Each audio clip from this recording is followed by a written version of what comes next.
Did you know that React's useCallback hook lets you cache function definitions between re-renders to optimize performance? Let's say we have a button in a child component that, when clicked, triggers an alert function defined in the parent component.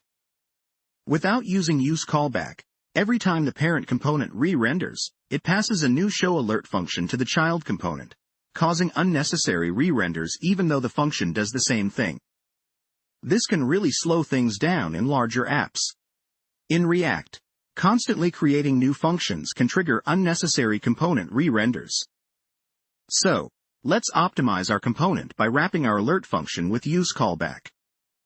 This hook caches the function and reuses it, only recreating the function when specified dependencies change. Here, we add count to the dependency array, meaning the alert function will only update when count does.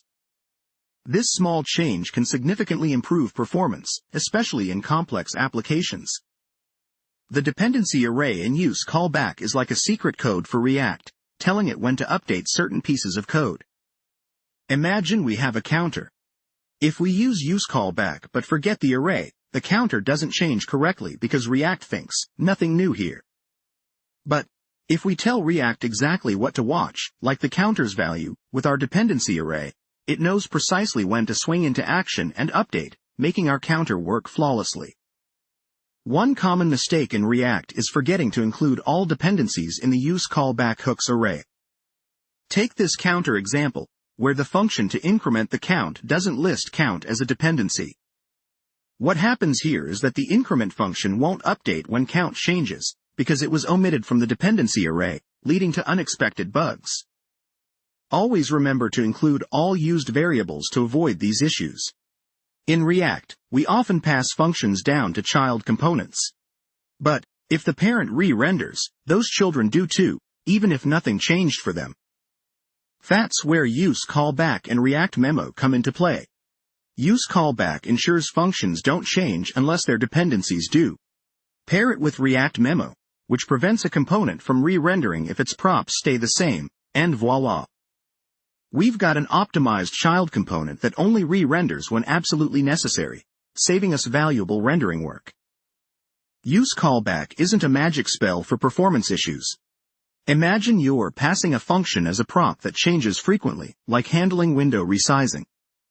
If the function's dependencies change often, wrapping it in useCallback just adds extra overhead without real benefits. Especially if it's sent to components not optimized to avoid re-renders, like our expensive component that doesn't compare props. Sometimes, embracing simplicity without useCallback is the key to a more efficient and understandable codebase. A common challenge in React is preventing unnecessary function recreations, especially with event handlers. Imagine you've got a text input field, updating its state each time you type.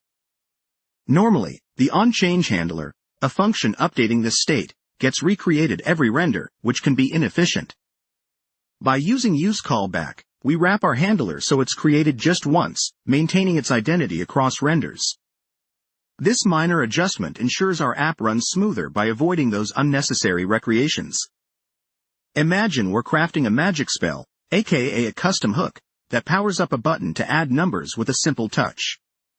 Now, to ensure this spell doesn't wear off or get recast unnecessarily causing a mess in the magical realm, our component, we wrap it in a protective shield called useCallback. This way, our incrementing charm stays potent and efficient, only reactivating if the ingredients of the spell, in this case, nothing, change. So, with each click, the number grows without extra magical energy wasted. Did you know you don't need useCallback for useStateSetter functions? It's a common confusion, but actually, those setter functions from useState, like setCount in this example, are stable across re-renders. This means they don't change between renders, keeping your component optimized without extra effort. So, when you're incrementing the count here, setCount doesn't need to be wrapped in useCallback.